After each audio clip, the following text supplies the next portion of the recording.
সাবেক প্রতিমন্ত্রী জুনায়েদ আহমেদ পলক, জাতীয় সমাজতান্ত্রিক দলের সভাপতি হাসানুল হক ইনু ও ওয়ার্কার্স পার্টির সভাপতি রাশেদ খান মেননকে রিমান্ড শেষে কারাগারে পাঠানো হয়েছে।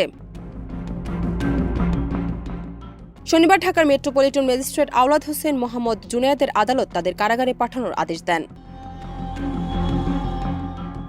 এর আগে তারা রাজধানীর যাত্রাবাড়ী এলাকার ইমন হোসেন গাজী নামে এক যুবককে হত্যার ঘটনায় রিমান্ডে ছিলেন। গত 2 নভেম্বর থেকে এই 3 জনের রিমান্ড শুরু হয়। যাত্রাবাড়ী থানার আদালতের সাধারণ নিবন্ধন শাখার সাব ইন্সপেক্টর মোহাম্মদ আসাদুজ্জামান এই তথ্য নিশ্চিত করেন।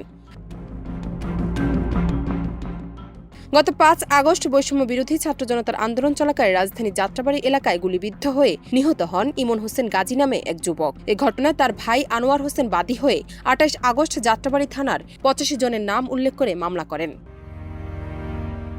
জান্নাত নিপু, দেশ রূপান্তর।